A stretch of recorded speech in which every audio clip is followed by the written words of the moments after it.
नमस्ते दोस्तों, मैं अपने चैनल पर आप लोगों के लिए लेकर आती हूँ मालती जोशी जी की कहानियाँ। उन्हीं कहानियों की श्रृंखला में आज मैं आप लोगों के लिए लेकर आई हूँ मालती जोशी जी की लिखी हुई एक बहुत ही सुंदर कहानी जिसका शीर्षक है अपने अपने आंगन की छाँव। तो चलिए कहानी शुरू करते हैं। दिनेश लगभग तैयार होकर कमरे से निकला। तो अम्मा, हम हो आए? हाँ बेटा, और देखो स्कूटर जरा शांति से चलाना, यह नहीं कि हवा में उड़ने लगो। ठीक है अम्मा। तब तक बहुरानी भी बाहर निकल आई, सजी धजी महक बिखेरती हुई। महीन आवाज में बोली, अम्मा जी सब्जी बन गई है, कुकर तैयार करके रख दिया है, आटा भी सान दिया है, फुलके में आकर उतार दूंगी, चलेगा ना? 9 बजे तक तो हम आ ही जाएंगे। तुम बेफिक्र होकर जाओ बेटे, लौटने के लिए जल्दी मत मचाना। 4 फुलकों की तो बात है, प्रभा उतार लेगी, तुम इत्मीनान से आना। मुझे जैसे आग लग गई। उन लोगों के जाते ही बुरा सा मुंह बनाकर कहा, मैं क्या तुम्हारे यहाँ फुलके सेकने आई हूँ? अरे तो मैं सेक लूंगी, 4 फुलकों की तो बात है। अम्मा, बात 4 फुलकों की नहीं है, इन लोगों के तौर तरीकों की है। प्रोग्राम बनाते समय ये लोग घर की जरा भी चिंता नहीं करते। सारा काम निपटा कर सेकंड शो भी तो देखा जा सकता है। मैं ही मना करती हूँ रे, कैसा तो जमाना आ गया है, रोज रोज कैसे कैसे तो किस्से सुनती हूँ। बहू बेटियों का रात में निकलना तो अब मुश्किल ही समझो। तभी तो बेचारा आधी छुट्टी लेकर आया था, नहीं तो क्या निकलना हो पाता है। वो तो मैं तभी समझ गई थी, महाशय जी लंच टाइम में ही घर आ गए थे, तभी समझ लिया था कि कोई प्रोग्राम है। पर मुझे उन लोगों ने, यहाँ तक कि अम्मा ने भी हवा तक न लगने दी। गुस्से से मैं जैसे उफनने लगी। कहा, अम्मा, मुझसे पूछ ही लेता तो कोई मैं साथ थोड़े ही चली जाती, पर इंसान मुंह देखी करता तो है। बहू ने मुझसे पूछा था, पर मैंने ही मना कर दिया। अरे तुम क्या उनके साथ जाती अच्छी लगती? मरे सनीमा भी तो आजकल ऐसे चले हैं कि। अम्मा जैसे बहू का वकालतनामा लेकर बैठी थी। मैं तिलमिला उठी। कहा, अम्मा बहुत ढील दे रही हो तुम, बाद में पछताओगी। सारी नादिरशाही बस हमारे ही लिए थी। हमारे जमाने में तो सिनेमा के नाम पर घर में महाभारत मच जाती थी, वो भी छठे चौमासे कभी जा पाते थे। सहेली के यहाँ भी जाने का मन होता तो फरमान निकलता था कि चूल्हा चौका निपटा कर जाओ। अब बुढ़ापे में तुम में बड़ी फुर्ती आ गई है। लल्ली, समय देखकर बदलना पड़ता है। तब तो मेरे पास तुम्हारे बाबूजी का बल था, अब तो बच्चों का मूड देखकर ही चलना पड़ता है। आप सब लोग बस एक जैसे ही हो, वहाँ भी यही हाल है। किस्मत तो हमारी खराब है, हमने तो यहाँ भी भुगता वहाँ भी भुगत रहे हैं। उस समय तो मम्मी पापा जी बड़े कायदे कानून वाले बनते थे। पहनने ओढ़ने पर, हंसने बोलने पर, घूमने फिरने पर 100 बंदिशें थीं। और अब तुम्हारी तरह उन्होंने भी रंग बदल लिया है। छोटी के सामने हथियार डाल दिए हैं। जो मर्जी आए पहने, जब मन में आए सोए, जहाँ इच्छा हो घूमे, कोई रोक टोक नहीं। इतने पर भी गले का हार बनी हुई है। नौकरी करती है ना बेचारी, इतनी रियायत तो बरतनी ही पड़ती है। तो क्या हम नौकरी करने लायक नहीं थे? उस समय तो यह तुर्रा था कि इस घर की बहू बेटियां नौकरी नहीं करेंगी। मम्मी जी ने तो साफ कह दिया था कि जो कुछ करना है अपने बच्चों को संभाल कर करो, हमसे आयागिरी नहीं होगी। अब छोटी की गुड़िया को संभाल रही हैं कि नहीं? वैसे वो क्या संभाल रही हैं, देखना तो हम ही को पड़ता है। बस नाम मम्मी जी का होता है। लल्ली, एक बात कहें? अम्मा का स्वर एकदम गंभीर हो आया। बहू के सामने अपने रामायण मत खोला करो, बहुत बुरा असर पड़ता है। मतलब? मतलब कल को वह पीहर जाकर हमारे भी किस्से सुनाएगी, या कि कल को हम ही से कहेगी कि आपकी बिटिया ससुराल में कौन सा जस कमा रही हैं। मैं स्तब्ध रह गई। क्या ये वही अम्मा है जो मेरी ससुराल गाथा बड़े रस ले लेकर सुनती थी? यही नहीं, ससुर को उपेक्षित करने के, सास को निरुत्तर करने के अमोघ नुस्खे भी बताती थी। अपनी ससुराल में मैंने बड़े शहीदाना भाव से ही प्रवेश किया था।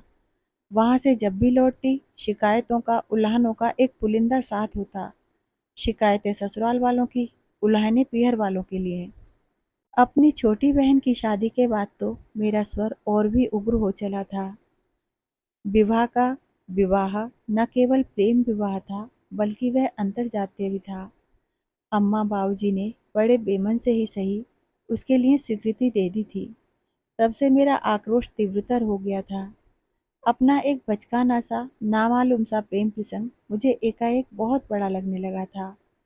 हुआ यूं कि बिन्नी मौसी का एक भतीजा किसी इंटरव्यू के सिलसिले में हमारे यहाँ आकर ठहरा था। इंटरव्यू में वह सिलेक्ट भी हो गया था, नौकरी भी पा गया।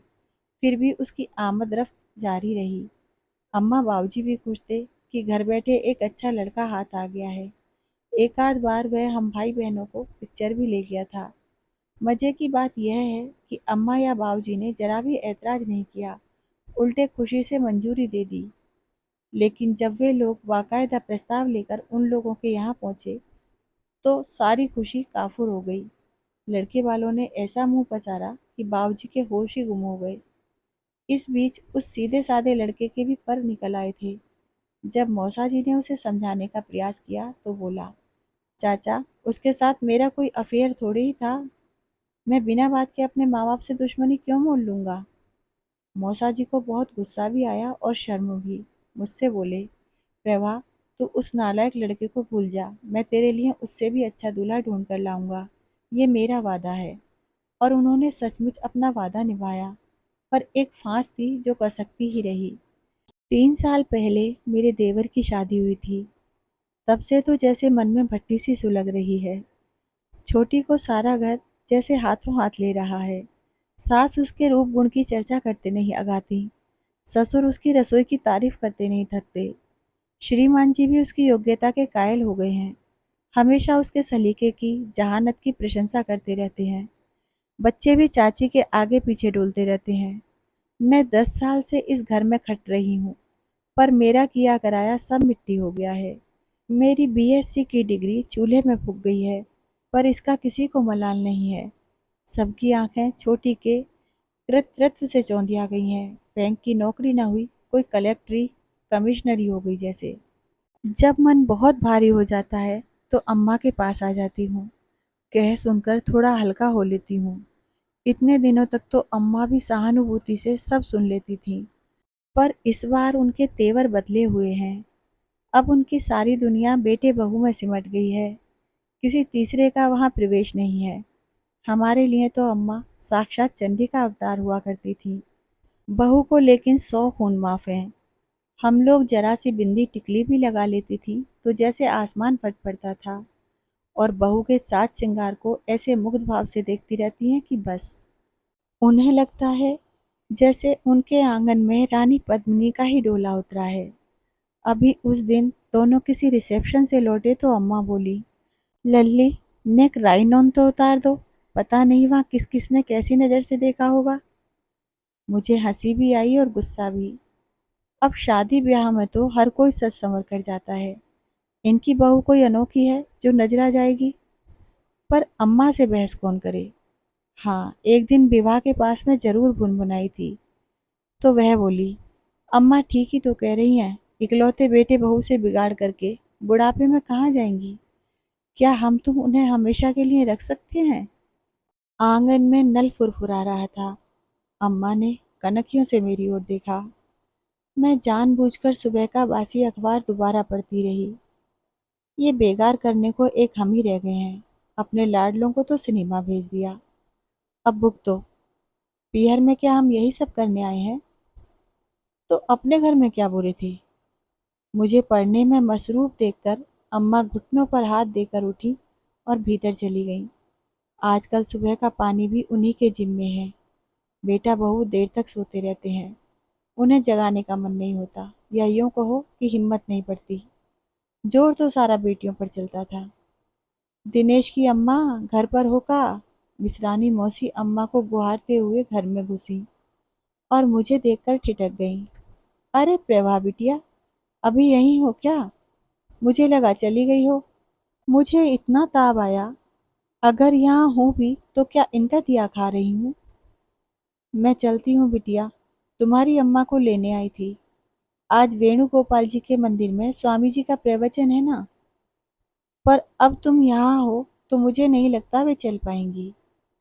क्यों नहीं चलेंगी मौसी, मैं क्या उन्हें रोकती हूँ?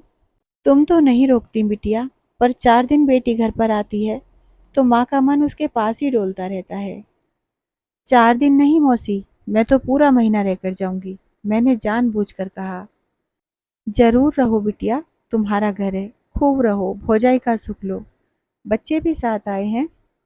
बच्चे कैसे आ सकते हैं, उनके तो स्कूल चल रहे हैं ना। तो वहाँ कौन देखता है? उन्हें क्या देखना है मौसी, अब तो बड़े हो गए हैं। तभी अम्मा बीच में टपक पड़ी। घर पर इसकी सास है ना, और देवरानी भी है, दोनों मिलकर देख लेती हैं। इसकी तबीयत जरा ढीली चल रही थी तो मैंने आराम करने के लिए बुला लिया। घर पर देखने वाले हैं तभी तो हिम्मत कर सकी। साथ रहने का यही तो फायदा है, मौसी बोली। लोग समझते नहीं हैं, भले ही नौकरों की फौज पाल लो, पर अपनों की सी देखभाल थोड़े ही हो सकती है। मैं ब्याह कर आई थी तब हमारा 30 लोगों का कुटुंब था। मेरे 7 बच्चे थे, पर पता ही नहीं चला कब कैसे बड़े हो गए। अब तो एक होता है तो भी रोना झीकना लगा रहता है। संयुक्त परिवार की अच्छाइयों पर संक्षिप्त सी चर्चा के बाद मौसी चली गई तो मैंने अम्मा को आड़े हाथों लिया। मेरी सास और देवरानी का इतना बखान करने की क्या जरूरत थी? क्या तुम्हें पता है कि वे मेरे बच्चों की कैसी देखभाल करती हैं? अच्छी ही करती होंगी, तभी तो तुम निश्चिंत होकर यहाँ रह सकती हो, नहीं तो अब तक 10 फोन आ गए होते। और ये मेरी तबीयत का क्या चक्कर है? उस दिन दिनेश भी पूछ रहा था, दीदी चेकअप के लिए जब जाना हो बता देना, मैं छुट्टी ले लूंगा। क्या यहाँ आने के लिए बीमार पड़ना जरूरी है? क्या मैं भली चंगी यहाँ नहीं आ सकती? कैसी बातें करती है पगली, ये तेरे बाप का घर है, कम से कम जब तक मैं हूँ तुझे कोई रोक टोक नहीं है। पर सच तो यह है कि बहन बेटी का आना मौके मौके से ही अच्छा लगता है। अब मैं हर किसी से यह तो नहीं कह सकती कि तुम अपने दूल्हे से रूठ कर चली आई हो, कुछ न कुछ बहाना तो बनाना ही पड़ता है। ये तुमसे किसने कह दिया कि मैं रूठ कर आई हूँ? मेरी आंखें नहीं हैं क्या?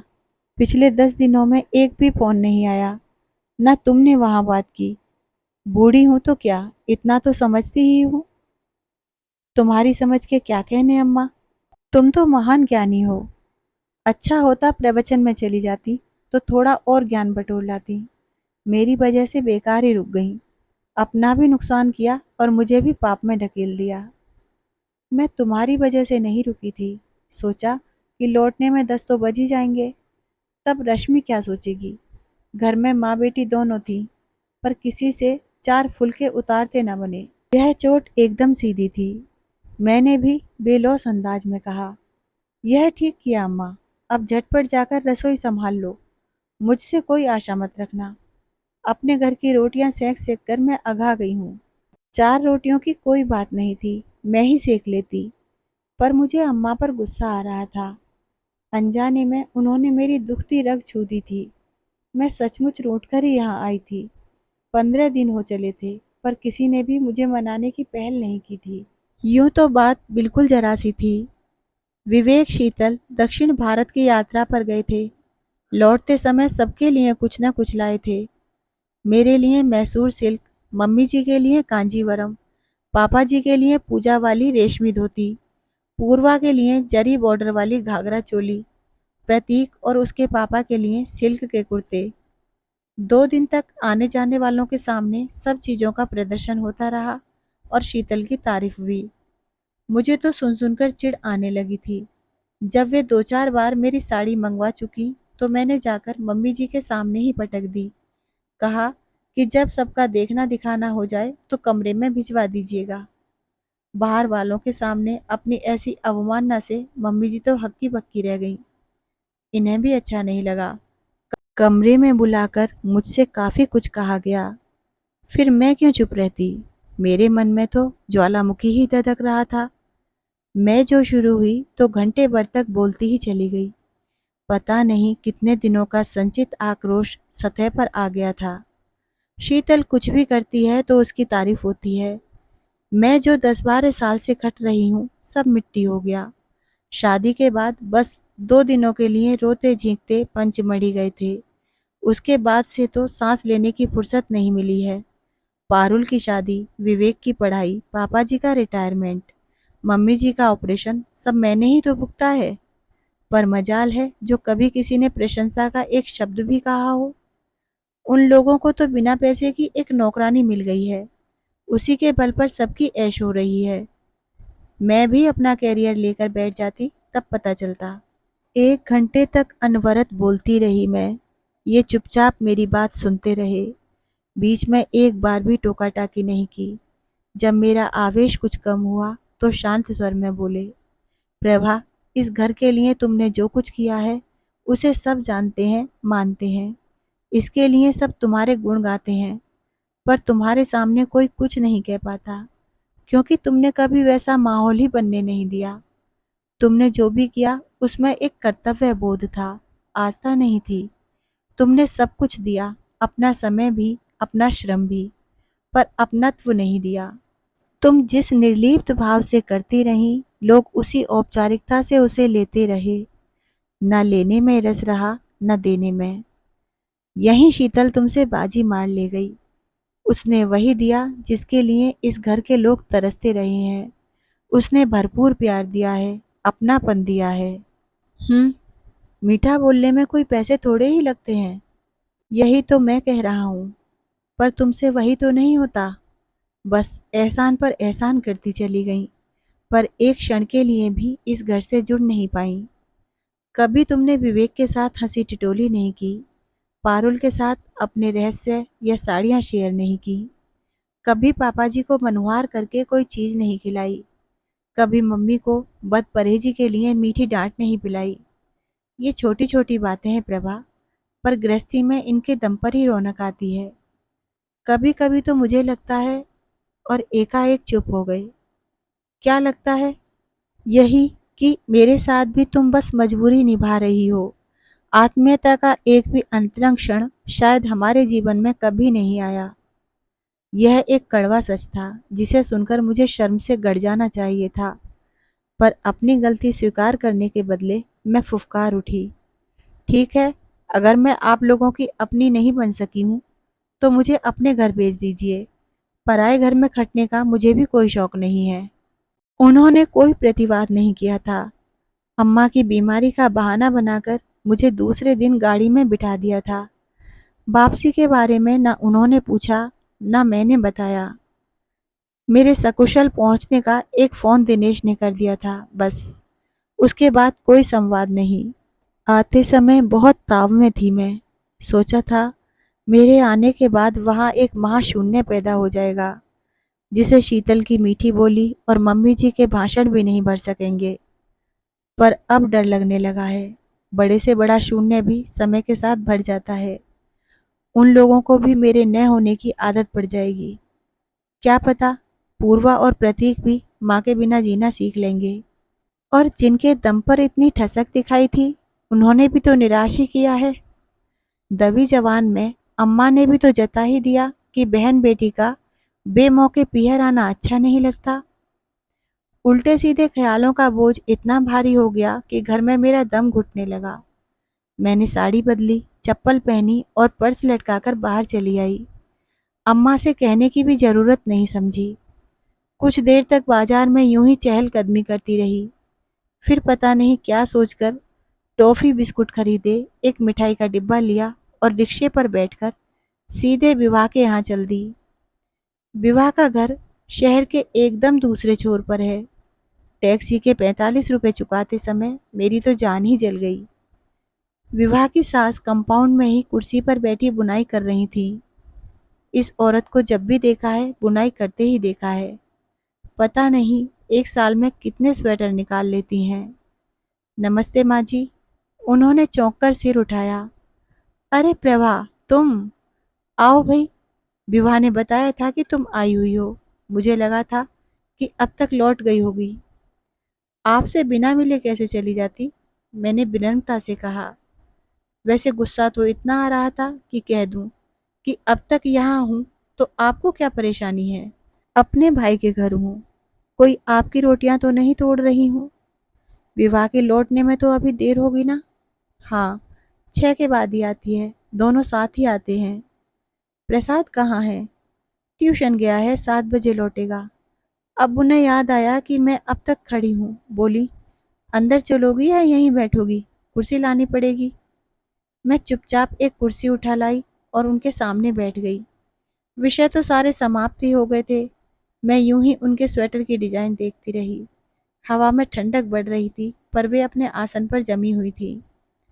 तभी एक स्कूटर गेट के पास आकर रुका और मैंने राहत की सांस ली। विभा और देवेन लौट आए थे। विभा बेहद थकी हुई लग रही थी, पर मुझे देखते ही उसका चेहरा खिल उठा।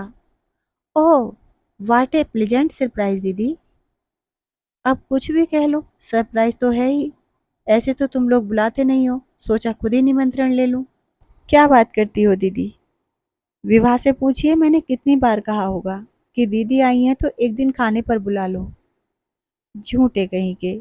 इन्हें तो शायद यह भी नहीं पता होगा कि मैं अब तक यही हूँ। औरों की तरह ये भी सोचते होंगे कि मैं वापस लौट गई हूँ। फिर भी सौजन्यवश कहना पड़ा। देखिए, आपका बहुत मन था ना, इसलिए मैं खुद ही चली आई। यह आपने बहुत अच्छा किया, देवेन ने प्रसन्न मुद्रा में कहा। विवाह लेकिन कुछ असमंजस में दिखाई थी। उसने इशारे से देवेन को भीतर बुलाया। 2 मिनट में वे बाहर आ गए और स्कूटर पर बैठकर चल दिए। ये उन्हें आते ही कहाँ भेज दिया विवाह? मैंने भीतर जाकर कहा। किसी फॉर्मेलिटी की जरूरत नहीं है, मैं तो ऐसे ही आ गई थी। फॉर्मेलिटी क्या करूंगी दीदी, बस सब्जी भर मंगाई है। उसने चाय चढ़ाते हुए कहा। रोज तो लेते हुए ही आते हैं, पर आज हौसला ही न रहा। तबीयत तो ठीक है ना तुम्हारी? बहुत थकी हुई लग रही हो। मैंने उसके निस्तेज चेहरे को ध्यान से देखते हुए कहा। अभी 8 दिन पहले ही डीएनसी करवाई है, उसी की कमजोरी है। पर डीएनसी क्यों? प्रसाद तो अब 5 का हो गया है ना। हाँ, अभी ही तो मैं थोड़ा फ्री हो पाई हूँ। फिर से वह सब करने की हिम्मत नहीं है। घर में देखने वाला कोई नहीं है और नौकरी में छोड़ नहीं सकती। क्यों, माँ जी है तो? उत्तर में उसने कप मेरी ओर बढ़ाते हुए कहा, लो चाय पी लो। और एक कप माँ जी को देने के लिए चली गई। तब मुझे याद आया कि मुझे आए आधा घंटा हो चला था, पर चाय तो दूर, माँ जी ने मुझे पानी के लिए भी नहीं पूछा था। और शायद इस बात का अंदाजा विवाह को भी था। ये औरत क्या दिन भर स्वेटर ही बुनती रहती है? दीदी, तुम्हारा कोई परहेज वगैरह तो नहीं ना? होगा तो बता देना। विवाह का यह सवाल एकदम बेतुका था, पर यह समझाने के लिए काफी था कि वह अपनी सास के विषय में कोई बात नहीं करना चाहती। हम लोग चाय पी रहे थे कि देवेन लौट आए। सब्जी के साथ दही, घी, पापड़ का पैकेट और रसगुल्ले का टीन भी था। मुझे यह औपचारिकता अच्छी नहीं लगी, पर मैंने कुछ नहीं कहा। चाय पीकर चुपचाप मटर छीलने लगी। तब तक विभा ने प्रोसेसर में आटा लगा दिया था। बाप रे! विभा, ये कितना आटा लगाया है? तुम्हारी दीदी क्या कोई राक्षस है? 2-4 बार का इकट्ठा लगा लेती हूँ दीदी। सुबह तो इतनी भागम भाग मची रहती है कि बस। और शाम को इतना थक जाती हूँ कि कुछ करने का मन नहीं होता। जी करता है खिचड़ी खाकर सो रहूं, पर खिचड़ी से सबका गुजारा तो नहीं होता ना। मैंने बाहर झांका। अपना कप लेकर देवेन माँ के पास जाकर बैठ गए थे। फर्क इतना ही था कि माँ जी अब हॉल में आकर टीवी के सामने जम गई थी। मैंने विभा की ओर देखा। वह सचमुच बहुत थक गई थी और यहाँ उसका हाथ बटाने वाला कोई नहीं था। विभा, तुम सब्जी वगैरह देखो, तब तक मैं एक तरफ फुलके उतार देती हूँ। अरे नहीं दीदी, जरा सी देर को आई हो तो क्या यहाँ भी काम करोगी? अपने घर में तो करती ही हो। वैसे भी ये लोग शाम को गरम फुलके ही खाते हैं।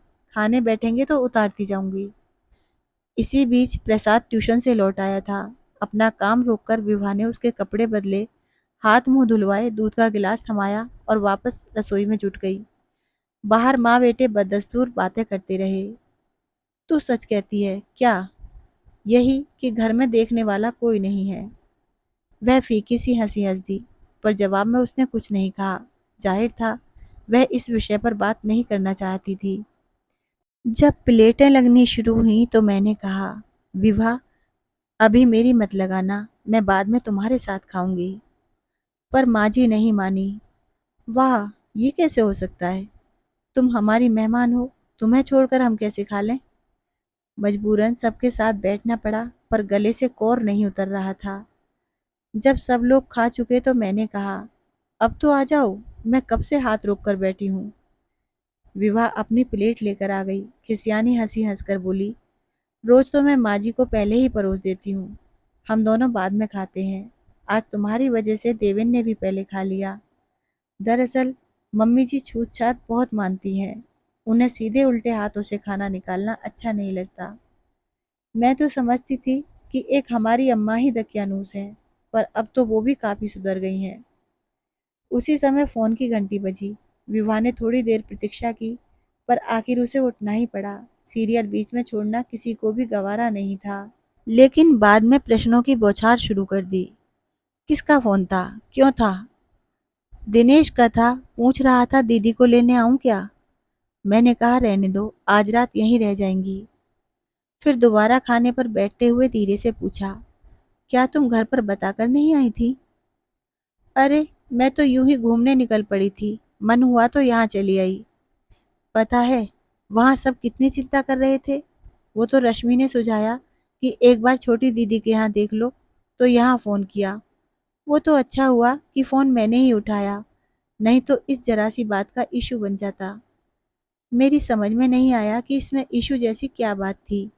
अपनी बहन के घर ही तो आई थी मैं। खैर, रात यहाँ गुजारने का ख्याल अच्छा था। सोचा जमकर गप्पे होंगी। शाम से यहाँ हूँ, पर दो बातें भी खुलकर नहीं हो पाई हैं। लेकिन विवाह इतनी थकी हुई थी कि बिस्तर पर आते ही ढेर हो गई। मैं ही प्रसाद को कहानियां सुनाती रही, फिर वह भी सो गया। मैं ही पागलों की तरह जागती रही। नई जगह वैसे भी नींद नहीं आती। बार बार नज़र विवाह के बुझे बुझे चेहरे की ओर जा रही थी। लगता था जैसे वह खुश नहीं है। अभी कल तक तो मुझे उसकी किस्मत पर रश्क होता था। मनपसंद दूल्हा, अच्छी सी नौकरी, प्यारा सा घर, फूल सा बच्चा, फिर वह इतनी बुझी बुझी सी क्यों है? अम्मा के यहाँ आती है तो कैसे खिलखिलाती रहती है। लगता है जैसे इसके जीवन में कोई दुख ही नहीं है। और अब इसकी आंखों में इतना सूनापन क्यों है? कहीं यह कमजोरी के कारण तो नहीं? अभी पिछले हफ्ते ही डीएनसी करवाई कह रही थी। मैं तो यहीं थी तब, डर के मारे अम्मा को ना बताया हो, पर मुझसे तो कह सकती थी। 2 दिन के लिए मैं यहाँ आ जाती, इसे कुछ तो आराम मिलता। पर इसने तो खबर करना भी जरूरी नहीं समझा। विवाह, मैंने आवाज दी। वह नींद में कुनमुनाई और करवट बदलकर सो गई। मेरा अभियोग मन में ही रह गया। सुबह आराम से उठी, देखा विवाह रोटियां बेल रही है। अरे, तुम नहा चुकी? हाँ, माँ जी के लिए भी अभी से बना कर रखती हूँ ना। इतनी बंदिश, बाप रे। अम्मा से तो बात बात पर लड़ लेती थी, पर बेचारी ने सास के सामने हथियार डाल दिए। मैं सोच ही रही थी कि बिना नहाए किचन में जाऊं कि न जाऊं। तभी विवाह ने कहा, दीदी, मैं तुम्हारी चाय वहीं ला रही हूँ। मैं वहीं डाइनिंग टेबल पर बैठ गई। बहन का हाथ बटाने का विचार छोड़ दिया। देवेन भी मेरे पास आकर बैठ गए थे। कल से उनके साथ भी ढंग से बातचीत नहीं हो पाई थी। सुनो, विवाह ने पति से कहा, आज तुम अकेले निकल जाना, मैं दीदी को घर छोड़ती हुई आ जाऊंगी। हम लोग थोड़ा जल्दी ही निकल लेंगे, बस से जाना है ना, देर लगेगी। तो ऑटो कर लेंगे ना? नहीं दीदी, बेकार 50 रुपए फूकने से फायदा। बस अब तुम जल्दी से तैयार हो जाओ। मैं तैयार होकर आई, तब तक वह खुद तैयार हो चुकी थी और प्रसाद को यूनिफॉर्म पहना रही थी। उसे देवेन के साथ भेजकर उसने दाल चावल का कुकर तैयार किया। माँ जी जला लेंगी, 12:30 बजे प्रसाद आता है। माँ जी 12 बजे गैस जला देती हैं। हाँ, बच्चा गरम गरम दाल भात तो खाए, रोटी तो बेचारा ठंडी ही खाता है, माँ जी ने बिसर कर कहा। मन हुआ कह दूं कि आप किस मर्ज की दवा हैं, 2 रोटी नहीं बना सकती, पर चुप ही रही। बहू की अनुपस्थिति में पोती को खाना खिला देती हैं, यही क्या कम है? कल से जो देख रही थी उससे तो इसकी उम्मीद भी कम ही थी। देवेन और उसकी माँ से विदा लेकर हम लोग 9:30 बजे ही निकल पड़ी। सड़क पर आकर मैंने कहा, विवाह, तुम मेरे लिए क्यों हलकान हो रही हो? मैं अकेले भी सही सलामत पहुंच जाऊंगी। मैं जानती हूँ दीदी, जब अकेली आई हो तो जा भी सकती हो। मैं तो अपने ही स्वार्थ के लिए तुम्हारे साथ चल रही हूँ, इसीलिए बस से जाना तय किया है। पैसे भी बचेंगे और कुछ देर का साथ हो जाएगा। घर में तो तुमसे ठीक से बात भी नहीं हो पाई। एक तो काम और दूसरे जासूसी। क्या मतलब जासूसी कैसी? हमारी परम पूजनीय सासू माँ है ना, कब दबे पाम दरवाजे के पास आकर खड़ी हो जाती हैं पता ही नहीं चलता। इस घर में तो पति पत्नी का एकांत भी सुरक्षित नहीं है। अब प्रसाद को भी ट्रेनिंग दे रही हैं। उसके सामने बात करते डर लगता है। फौरन जाकर दादी से बता देता है। देवेन कुछ नहीं कहते। वे तो पूरे श्रवण कुमार हैं। उनकी माता श्री ने हमारे अंतर जातीय विवाह को स्वीकृति दे दी थी। इसका एहसान अब जिंदगी भर उठाना पड़ेगा। इसमें एहसान की क्या बात है? बुढ़ापे में इकलौते बेटे से बिगाड़ करके वो भला कहाँ जाती? इस स्वीकृति में उनका अपना स्वार्थ भी तो है। पर ये इतनी सीधी सी बात मेरे मियाँ की समझ में नहीं आती। वे जैसे माँ के सामने बिछे जाते हैं, पर वे अपने आसन से इंच भर भी हिलना नहीं जानती। यूं तो मुझसे बड़े प्रेम से बोलती हैं, पर दिन भर अपने उच्च वर्ण्य होने का दंभ भरती रहती हैं। संस्कारों के नाम पर सारे नियम उपनियमों का कठोरता से पालन करवाती हैं। कभी कभी मन इतना खराब हो जाता है कि बस। मुश्किल तो यह है कि किसी से यह सब कहा भी नहीं जा सकता। अम्मा तो फौरन कह देंगी कि तुम्ही ने अपने पैरों पर कुल्हाड़ी मार ली है, हम क्या करें। अम्मा ढूंढती तो क्या इससे अच्छा ढूंढ देती। मेरे लिए कौन से धन्ना सेठ लाई है। पर आज तुम अम्मा से कह तो सकती हो कि ये मुझे कहाँ पटक दिया। मेरे लिए तो यह भी सुविधा नहीं है। बस जल्दी ही आ गई थी। भाग्य से भीड़ भी ज्यादा नहीं थी। हमें अगल बगल वाली 2 सीटें मिल गई थी। खिड़की के पास बैठकर मैं कुछ देर तक फिसलती हुई सड़क को देखती रही, पर दिमाग में विवाह की बातें चक्कर काट रही थी। कितनी दुखी है बेचारी। और मैं पागल बेवजह उससे ईर्ष्या करती रही। विभा, मैंने सांत्वना के स्वर में कहा, ये सास लोग सब जगह एक सी होती हैं। कुछ गरम कुछ कम गरम, पर नरम तो कोई नहीं होती। तुम्हारे श्रीमान जी तो ठीक है ना? हाँ, ठीक ही है। सच तो यह है दीदी कि प्रेमी और पति में बहुत अंतर होता है, पर यह अंतर शादी के बाद ही पता चलता है। यह तो मेरे लिए एकदम नई बात थी। इसी आदमी के लिए विवाह घर परिवार से समाज से लड़ गई थी। आज उसी को लेकर मोह भंग की त्रासदी भुगत रही है। मेरा मन करुणा से भर आया। मैंने कनखियों से उसकी ओर देखा। वह एकटक एक पोस्टर को देख रही थी। किसी डेंटल टॉनिक का विज्ञापन था, पर उस पर बना बच्चा बड़ा प्यारा था। ये बच्चा कितना प्यारा है ना? दीदी, मैं यह बच्चा चाहती थी। उसकी बात समझने में मुझे एक क्षण लगा। उसका मंतव्य समझते ही मैंने कहा, तो हो जाने देती ना। मैंने तो कल भी कहा था। किसके भरोसे होने देती? प्रसाद को तो एक तरह से अम्मा ने ही पाला है, पर अब तो उनका भी बुढ़ापा है। फिर वहां भी अब एक नन्हा मुन्ना आने वाला है। अम्मा के लिए तो पहली प्रायोरिटी वही रहेगी ना। लेकिन प्रसाद को एक साथी तो जरूर चाहिए। तुम्हें इस विषय पर गंभीरता से सोचना होगा। इकलौता बच्चा बहुत अकेला पड़ जाता है। इकलौता बच्चा क्या होता है इसे मुझसे ज्यादा कौन जानेगा दीदी। रोज ही तो भुगत रही हूँ। मुकम्मल समस्या होता है वह। उसे अपने मन की करने की आदत पड़ जाती है। न वह जिम्मेदारियां शेयर करता है, न सुविधाएं, न सुख दुख में साथ देना जानता है। एक हमारे श्रीमान है ना, 32 साल की उम्र में भी अम्मा के पल्लू से बंधे हुए हैं। किसी तरह बढ़ना ही नहीं चाहते। एक मैं हूँ जो दिन पर दिन बुढ़ाती जा रही हूँ।